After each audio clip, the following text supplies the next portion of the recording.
At 2 a.m., a phone rang in a small apartment above a garage in Vancouver.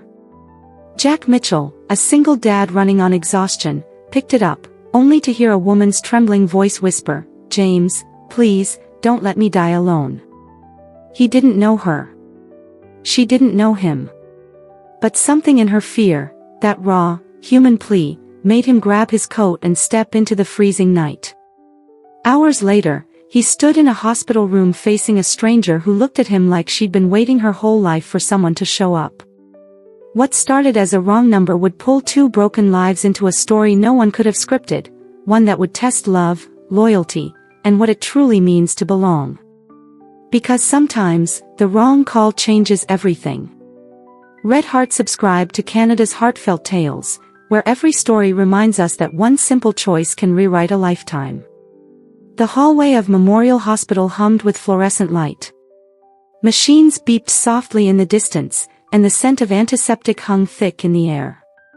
Jack pushed open the door to room 302, his boots squeaking against the polished floor. The woman in the bed turned her head slowly, her copper hair spilling across the pillow like wildfire dulled by exhaustion. Her voice trembled. "You're not James." Jack shook his head, still catching his breath from the freezing drive through the Vancouver night. "No, ma'am. I think you called the wrong number.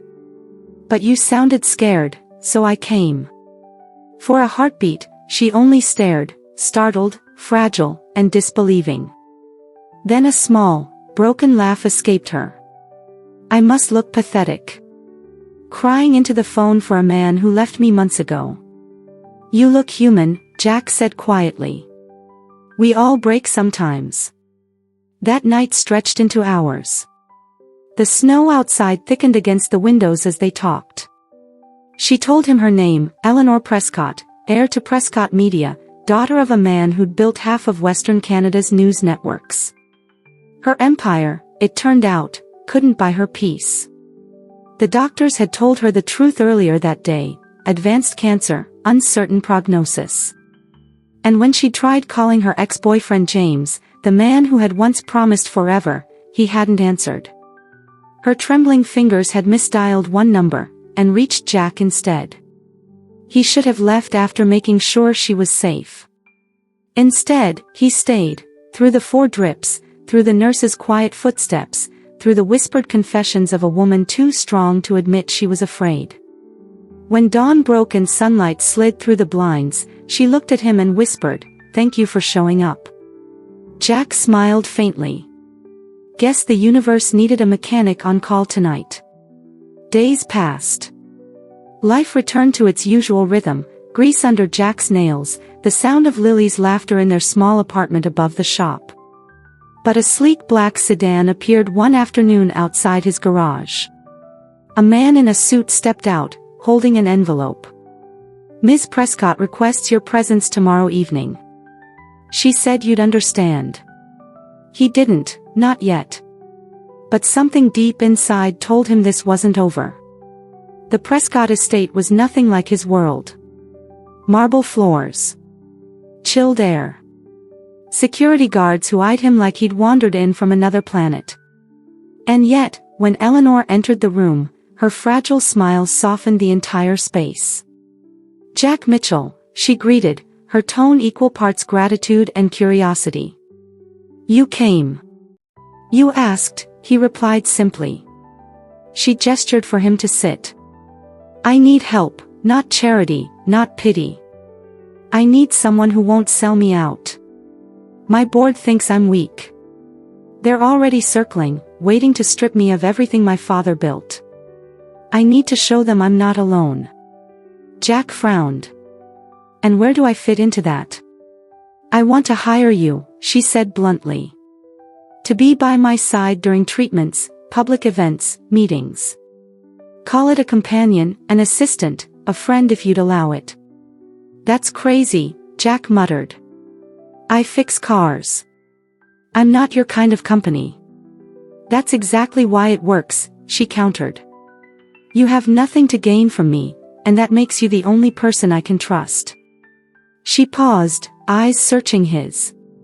"I'll pay you well, Jack. Enough to change your daughter's life. When she said Lily's name, he froze. She knew everything, where they lived, where Lily went to school, even his overdue mortgage payments. But her voice wasn't manipulative, it was pleading. $500,000 for 6 months, she whispered. Help me show them I'm not alone. That night, Jack sat awake, staring at the ceiling. Money that big could rewrite Lily's future, college, safety, stability. But lying to the world for a stranger. He'd promised himself never to raise his daughter on falsehoods. At sunrise, he called her back. I'll do it, he said. But I don't lie to my kid. She'll know the truth. Agreed, Eleanor replied softly. And Jack, thank you. By the end of the first week, Jack learned that Eleanor's world ran on image, power, and timing. He stood beside her at a press conference, hands in his pockets, while cameras flashed like lightning. She spoke with poise, every word controlled. But when the flashes ended, her strength cracked like thin glass. You don't have to stand here and watch me fall apart, she murmured, voice shaking. Jack stayed anyway. No one should fight alone. Over time, they found a rhythm. She faced chemotherapy, he fixed broken furniture in her mansion to keep busy. She teased him about his flannel shirts. He told her stories about his daughter's science projects. Somewhere between the board meetings and hospital corridors, they built something unspoken, not love, not yet, but trust. Then came Richard Harrington, silver hair, a smile too cold to be kind. He cornered Jack one afternoon outside Lily's school. $2 million, Harrington said smoothly. You walk away from Eleanor now, tell the media the truth, that she's paying you to pretend. That's life-changing money, Mr. Mitchell. Don't be stupid. Jack's jaw tightened. I already have a life. And it's not for sale. Harrington's grin sharpened. You're a mechanic pretending to be a millionaire's savior. Don't forget which side of the city you belong to. The next day, tabloids exploded with photos, Jack leaving Eleanor's mansion at night, Eleanor handing him an envelope, the headlines screaming, Prescott heiress pays for love. Eleanor's PR team panicked. Her empire trembled. She sat at her desk, pale but calm, watching the chaos unfold on a dozen screens. I'm sorry, Jack said quietly. He set us up. She turned to him, eyes glistening but fierce. Then we play his game better. How? We tell the truth, our version. The press conference that followed rewrote the narrative. Cameras zoomed in as Eleanor spoke, her voice steady despite the tremor in her hands. Yes, she admitted, I hired Jack when I was sick. I needed someone who'd show up, and he did. But what began as an arrangement became something real. The kind of real money can't buy. Jack stepped forward. She called the wrong number that night. I showed up because she needed someone. And I stayed because she became someone worth staying for. The room erupted with flashes and murmurs. By morning, social media crowned them Canada's unlikely love story. Hashtags flooded timelines, hashtag wrong number right heart. Harrington's plan collapsed overnight. The board reinstated full confidence in Eleanor, and for a brief moment, peace returned. But power never forgives. Weeks later, Eleanor received a notice, an anonymous audit claiming financial misconduct. The source traced back to Harrington's office. This time, Eleanor didn't flinch. Jack, she said one evening as they walked through her garden, I've fought battles in boardrooms my whole life. But this one. I'm not fighting alone. He nodded. We'll finish this together. She smiled faintly. You sound like a partner. I am, he replied, and for the first time, he meant it. The showdown came at Prescott Media's annual shareholder summit in downtown Toronto. The ballroom buzzed with tension as Harrington took the stage, brandishing documents he claimed proved Eleanor's financial instability. Jack watched from the side, heart pounding. Eleanor stood behind the curtain, pale but determined. "You don't have to do this," Jack whispered. "Yes, I do," she said. "He's been feeding off fear his whole career. It's time he tastes his own medicine." When her name was announced, the room went silent. Eleanor stepped onto the stage, her presence commanding despite the faint trace of illness still shadowing her. "Mr. Harrington accuses me of hiding debts," she began, "but what he's really hiding is this." She clicked the remote. Screens lit up with leaked emails, evidence of Harrington's insider trading, embezzlement, and attempts to bribe multiple executives. Gasps rippled through the crowd. Eleanor's voice didn't waver. "You tried to destroy me while pocketing millions from the same shareholders you pretend to protect. The truth is, you're the one who's weak."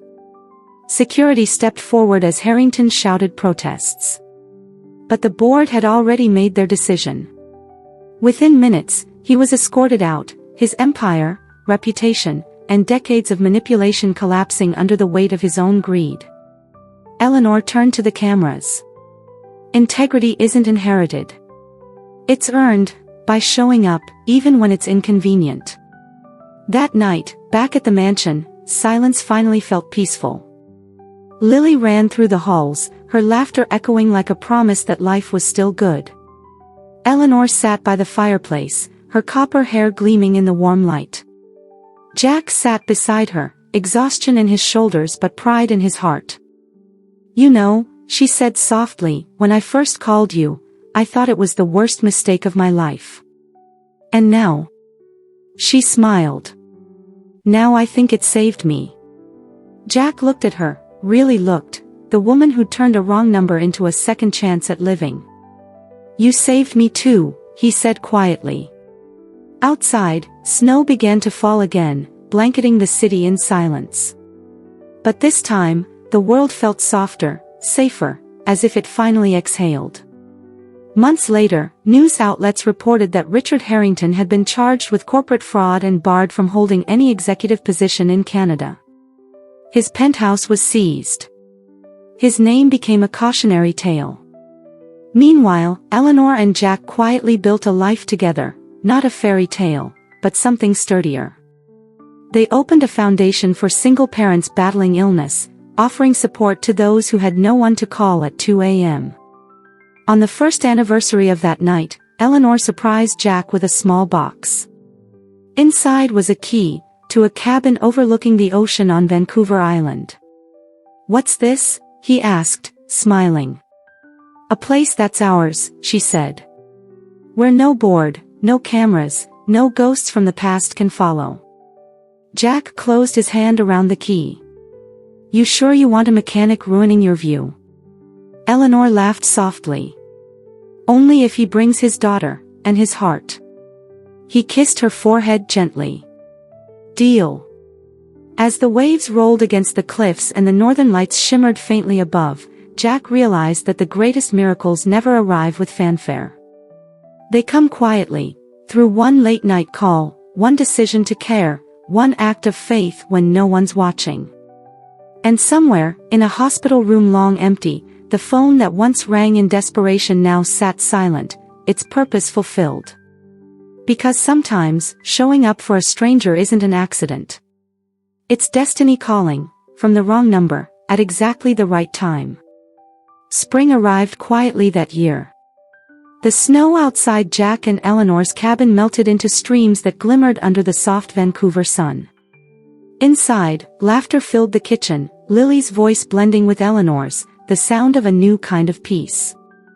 Jack often thought back to that night when his phone rang at 2 a.m., how a wrong number had pulled him out of bed and into a life he never expected. He used to believe destiny was something that happened to people. Now, he understood it's something you build, choice by choice, moment by moment, especially when no one's watching.